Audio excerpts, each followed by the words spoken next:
ceremony for the unveiling of the Vote 100 plaque. May I inform you that there is a hearing loop in operation and there may be some flash photography. Can I kindly ask you to ensure mobile phones are silenced during this event? Distinguished guests, ladies and gentlemen, pray silence for the right wish from Lord Mayor of Liverpool, Councillor Christine Banks.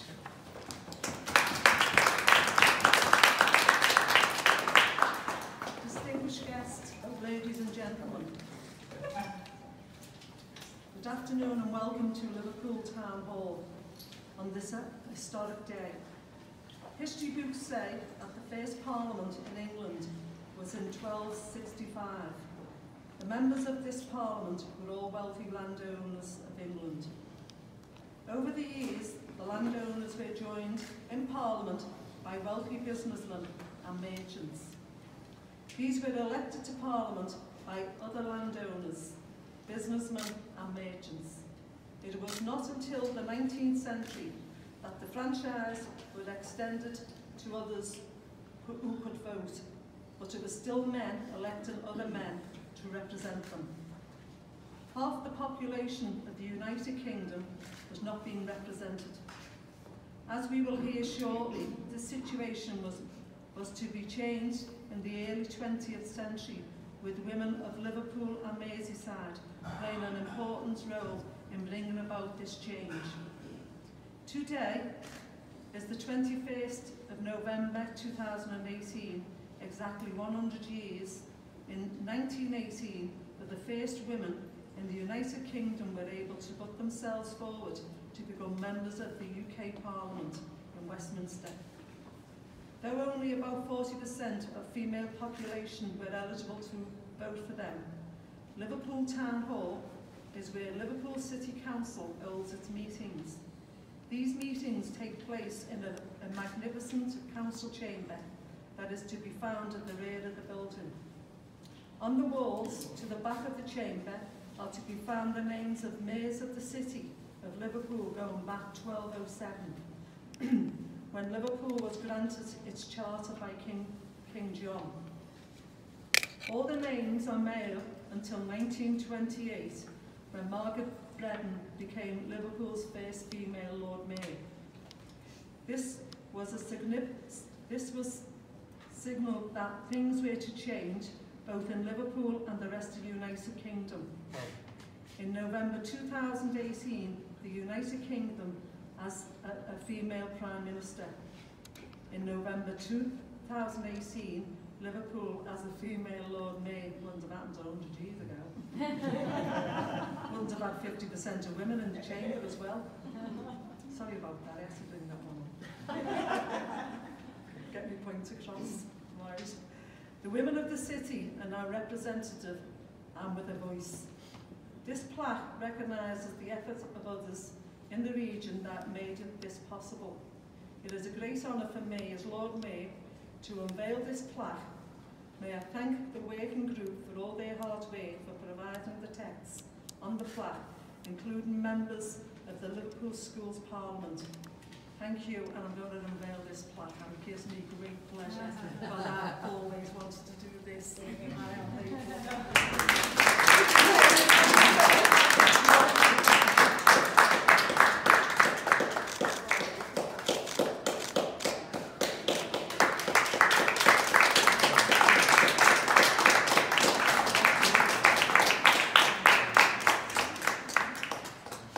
Ladies and gentlemen, pray silence for Janet Dugdale, Executive Director for Museums, National Museums, Liverpool.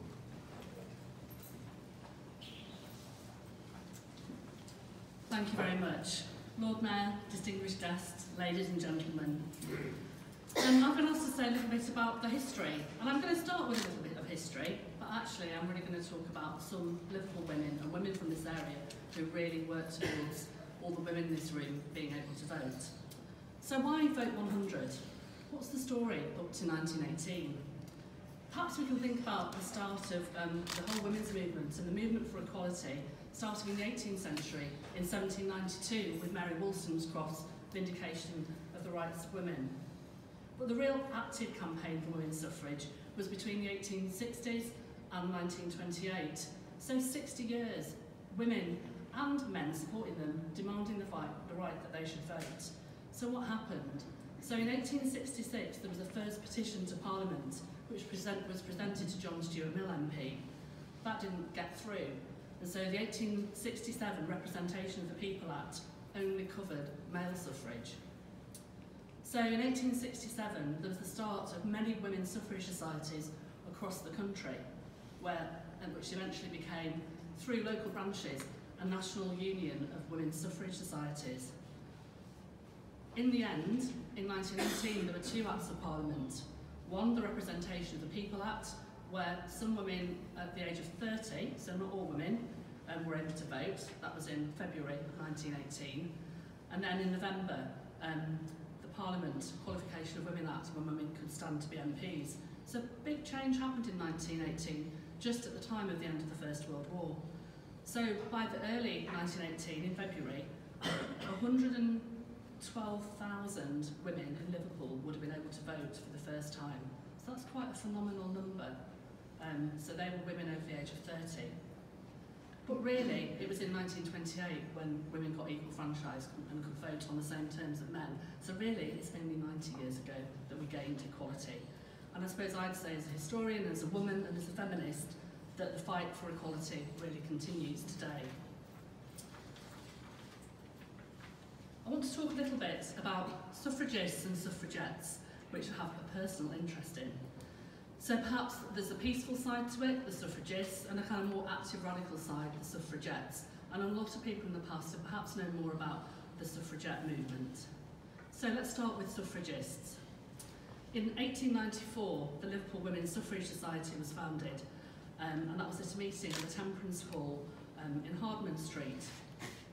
And there they pledged, members are pledged to do all in their power to obtain the extension of the parliamentary franchise to women.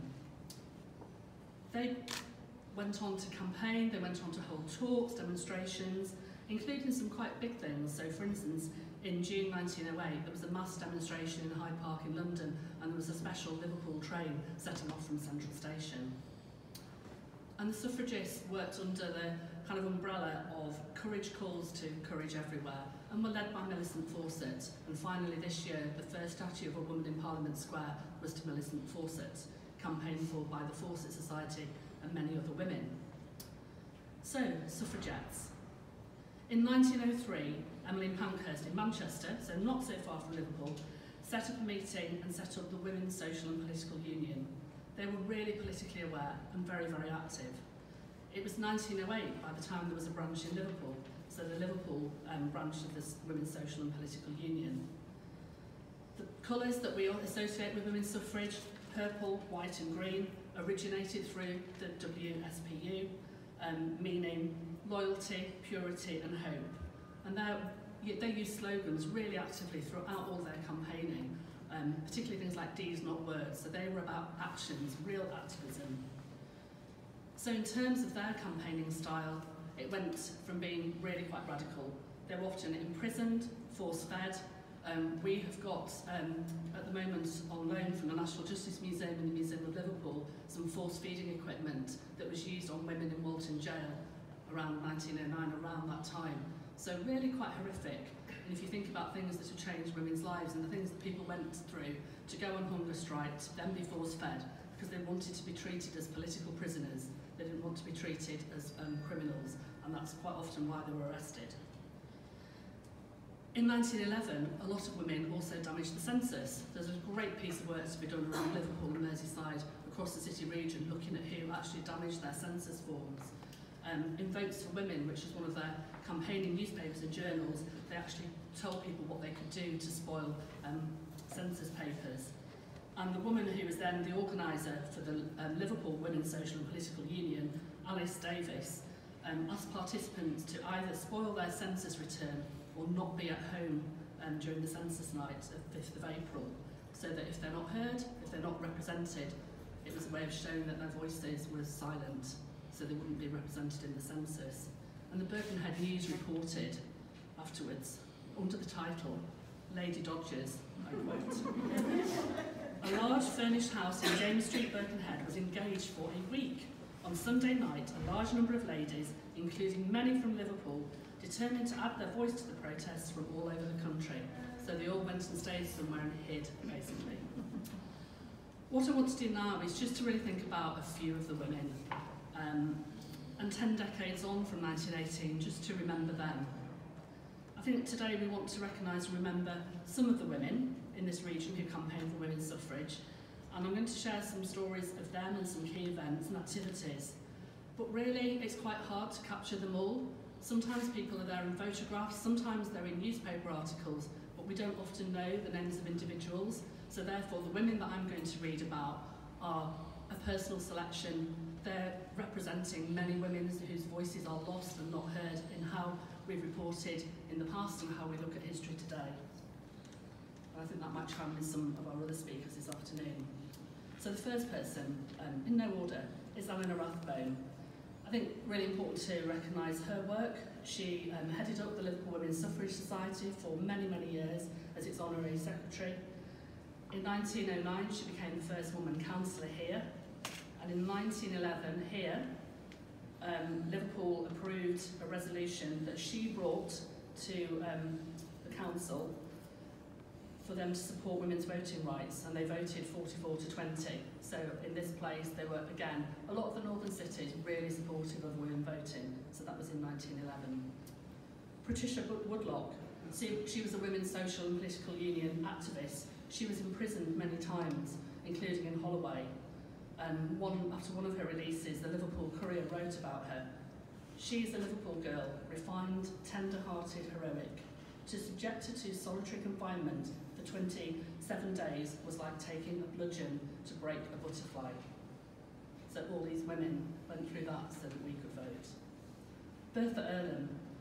She's one of 20 women from across Liverpool and Merseyside who are on the Women's Social and Political Union Roll of Honour for all the women who were imprisoned. And Votes for Women, the journal in 1909, quoted her saying that she only began to live after she became involved in the WSPU. So again, she was one of the women who was force-fed. Jenny Mole. She worked to organise women workers, and there's a really strong correlation with the labour movement and women's rights and women's suffrage. She really believed in unionised activity, and in 1889 set up what became the Liverpool Society for the Promotion of Trade Unions, of Women's Trade Unions. She supported the Garston bobbin workers on their strike in 1912, and she really understood that important connection between women trade unions, political activists and employment rights, and women's suffrage. North West TUC, who celebrated their 150th anniversary this year, unveiled a plaque to her earlier this year outside Euston Nowhere. Of course, our own radical women's bookshop. Jane Colquitt, she was from Topsteth, and she was involved in the Liverpool Women's Suffrage Society. So she campaigned, went around all of Lancashire, often talking to people in really kind of quiet activist way. And she was also involved in July 1913. There was something that was called the Pilgrimage, where women from all across the UK marched to London. And she took part in the march that came through Liverpool, so people leaving from Carlisle, and they actually came down Water Street on the 5th of July 1913, and they went across the ferry to Chester and carried on walking to London. So the streets we walk are all part of that story, so it's a good thing to think about. Mary Bamber, a trade union activist, a real campaigner for women's suffrage. She was the mother of Bessie Braddock, who we all know was a very significant Liverpool MP. Ada Flatman, she was the first paid worker for the Women's Social and Political Union in Liverpool. She stayed here for a while, and then she went on to campaign in America. And if you want to listen to her, we've got an oral history interview with her at the moment in Museum of Liverpool in a co-curated exhibition we did with the 1918 club that Eleanor Rathbone founded in 1918. Then the last two. Dr. Alice Kerr. She was a practicing GP. Women's employment rights weren't great in the 19th century, and she was one of the first women to have her name on the British Medical Register. She started the Birkenhead branch of the National Union of Women's Suffrage Societies, but then she became really militant, so she moved from being a suffragist to being a suffragette, and by 1909 she was a member of the Women's Social and Political Union. And she was very active in the Liverpool branch until 1914. Her diary is in private hands, but we used it in an exhibition many years ago, so we've got some quotes from it. And she kept a kind of record of the things that she'd done, and she was incredibly active, so much so, I'm just going to skip a little bit now. So in March 1912, she was arrested in London for window smashing, and she wrote to her daughter Margaret from Holloway Prison while she was awaiting trial. I'm going to read 3 very short quotes, which are all from March 1912, from different days while she was awaiting trial. At the worst, we will all feel that we are making history and helping the cause of right. When I come out, I think I'm going to let the National NUWSS, the National Union of Women's Suffrage Society, know what I think of them, as well as the men. I am associated with heroines here, and I don't feel inclined to suffer cowards gladly, as I've hitherto done. And finally, in March 1912, I hear Miss Rathbone has been repudiating us again, because of course they were really militant activist women. She was in prison for 3 months. Her daughter, the last one on my list today, Margaret Kerr, was a student at the University of Liverpool in 1911, and in 1912 she was caught and arrested trying to set fire to a pillar box near James Street Station. And she said at her trial, "I did it as a suffragette. I wish to point out that I did not do it for amusement. I had a reason." So just to finish really. So we're thinking about active women, we're thinking about campaigning, we're thinking about marches. All of that work often still continues. I'd like to recognise today the importance of what I would see as quiet activism alongside vocal action, because I think it's ingrained into the story of women's suffrage. And I personally want to add someone to my list. So she's not from Liverpool, but she actually came to Liverpool a lot and spoke in the 1870s and 1880s. And it's a woman called Lydia Becker, who was a suffragist in Manchester, and she edited the Women's Suffrage Journal for 20 years. Visibility remains key to equality. We've talked that already that people are often not named, so whoever we're able to talk about needs to bear witness to a much bigger story.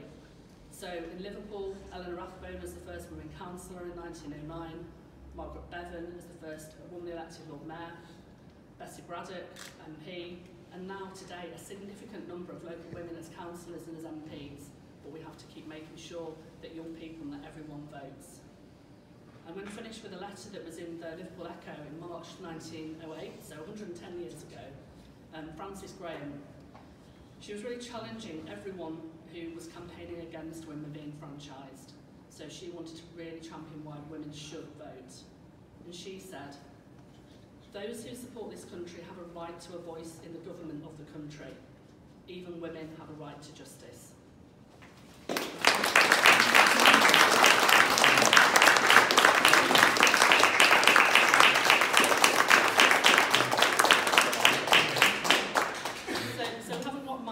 Now, but Ava, who's the young poet laureate, is now going to come and join us. Thank you, Ava.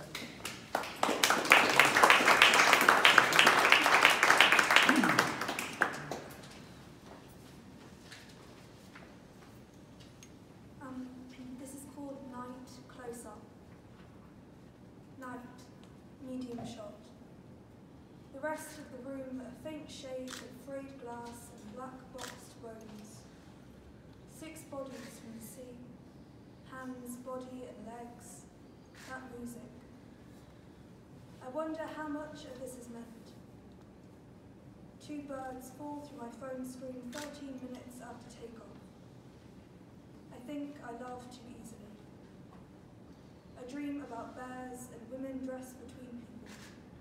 Dissolve in fur, the heat of it all. The camera quickly pulls back.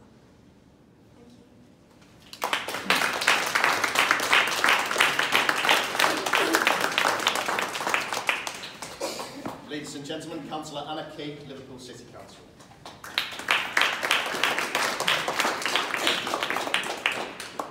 Lord Mayor, distinguished guests, ladies and gentlemen.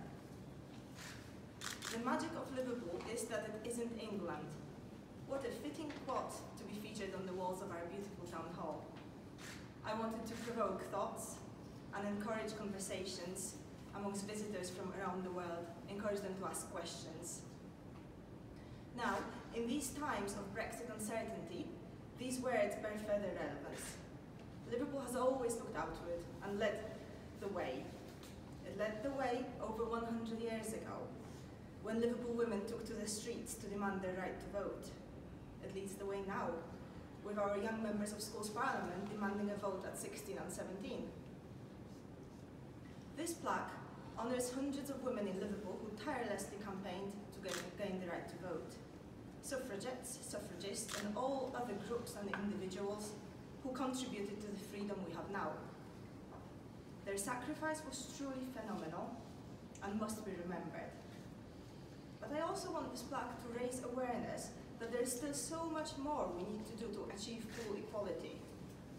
Modern slavery, domestic violence, period poverty, universal credit, underrepresentation in political and business leadership, and unequal pay are just few of very many issues women are disproportionately affected by today. And like Janet said, the fight for equal rights is far from over and it must continue. Growing up in communist Poland, I remember as a child that elections always brought the ruling Communist Party back to power. There were never any surprises, the win was virtually unanimous, and the turnout reported was only marginally short of 100%. Of course, I soon found out that this reporting was far from the truth, that data was systematically altered by the propaganda machine of the communist regime. And even the Polish women gained their right to vote in the same year as English women, their vote, unlike the one of their English counterparts, made no difference at all under the communist regime. I was lucky enough to cast my first vote in 1997 in independent Poland, knowing that it actually had the potential to change the political landscape, even more so that Poland has a proportionate representation system where every vote counts. So I want people, women or otherwise, who stop to read the inscription to reflect whether they make the most of the right to vote that was so fiercely campaigned for over 100 years ago. I want them to try to comprehend just how much effort and sacrifice went into the fight, and that we must ensure we exercise our right to vote by participating in elections. Participating by voting, but also by standing in elections for public office. This day, as mentioned before, actually marks 100 years to the day since women gained the right to be elected.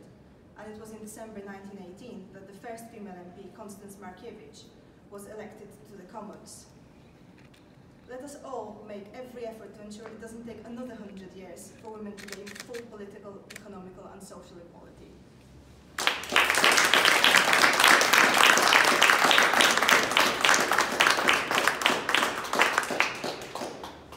Ladies and gentlemen, Councillor Anna Rodri, Mayoral Lead for Equalities and Race Equality, Liverpool City Council.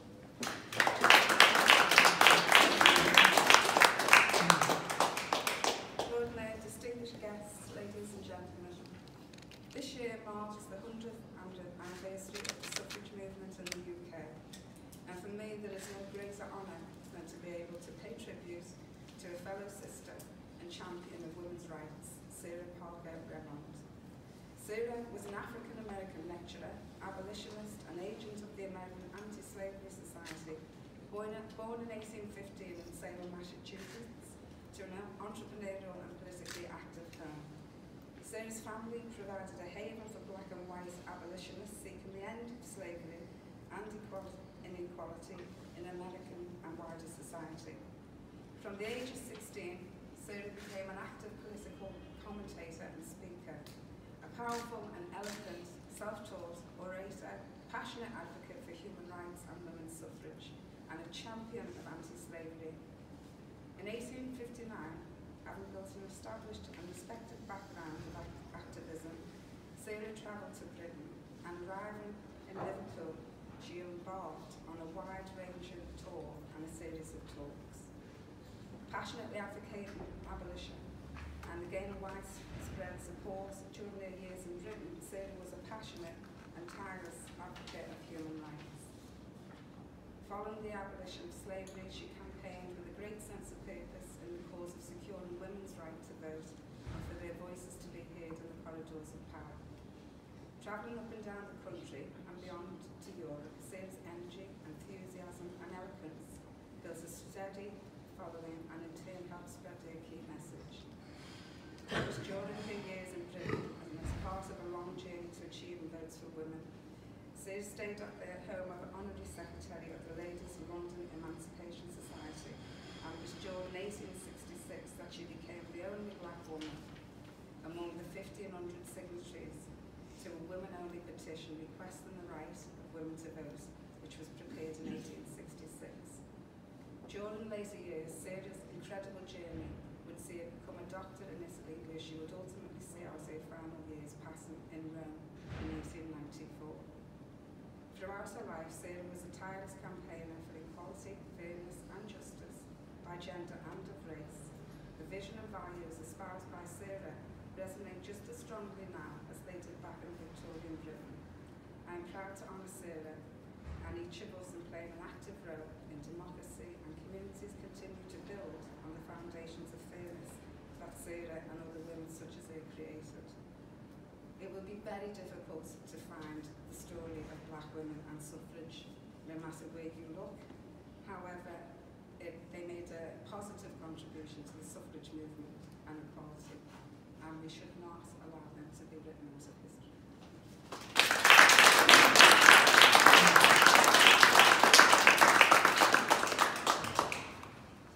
Ladies and gentlemen, Claire Dove, Chief Executive of the Blackburn House Group.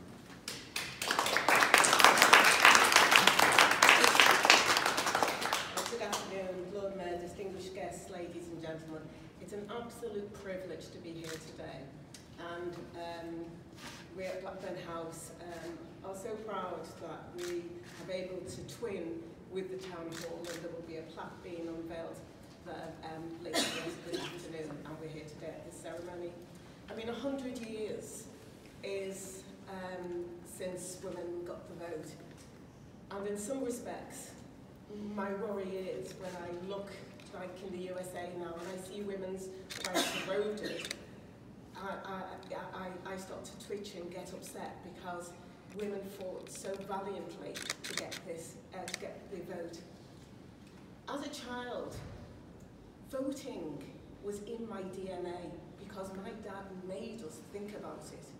And I went to Granby Street School, and on Fridays we did current affairs. Now this is my junior school, and most of the time we partitioned the desks for a debate, and we did the Houses of Parliament. And I couldn't believe everyone sat, and I shouldn't say this because it should be not political, but on the Conservative benches, and I was outraged by them. We were small children at that time, but there was that sense then of why we should vote, the importance of voting, and the difference that this can and does make. We at Blackburn House were, when we were just before the last election, we noticed just how many women were not voting. There were millions of women that didn't vote. And why? Have they been turned off politics by how it's constructed and some of the destructive things you see in the House of Commons, and not the care that there should be, and also listening to what other people's opinions are and then making a judgment. And so we embarked on a conference because we wanted to get more women to vote. It didn't matter who they voted for, but that they voted. And what we found at that conference, we had Labour and Conservative, we had Green Party, whole range. And what unfolded that evening was something quite special. There was, Hazel Blaise was there, and Jane Kennedy, and the woman from the Green Party said, "Oh, I don't really speak on public occasions." And what an impassioned speech she made that evening. But then there was this young Asian woman, Conservative woman, who'd been put in a seat that she wasn't going to get. It was just, she was put forward. And Hazel Blaise said to her, "Can I help you and support you? If you want to go into politics, I'll support you as one woman to another." And that's what it's about. It's how we care and how we think about each other. But on that list, and it was a fabulous list, and I loved your piece, Janet, was Margaret Simey. And Margaret Simey, she was the woman that resonated most in my life. And I remember her when we first got Blackburn House, and she marched up and she said, oh, well, there's all kinds of people who wanted to do Blackburn House. And she said, if you get that clock working, then I'll be in there. We got the clock working, and as good as she was, she came. But she told of her journey as a suffragist. And we were all listening to her. And so we remember some of these great women. But going back to me is, as a black woman, and it was so eloquent,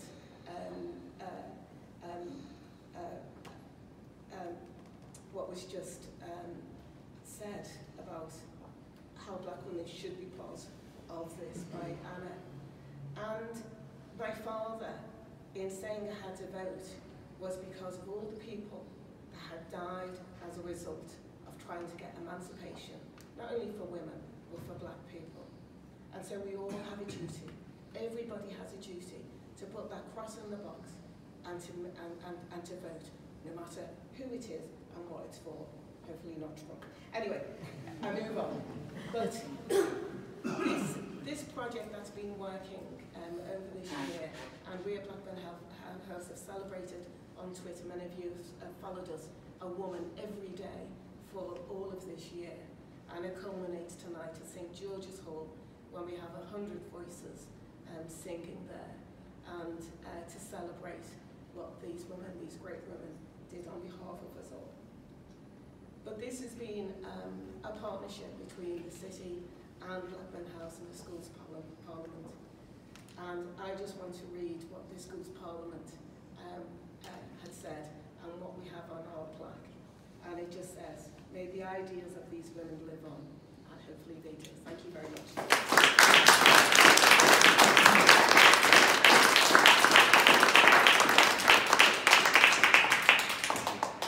That now concludes our unveiling. Thank you for attending.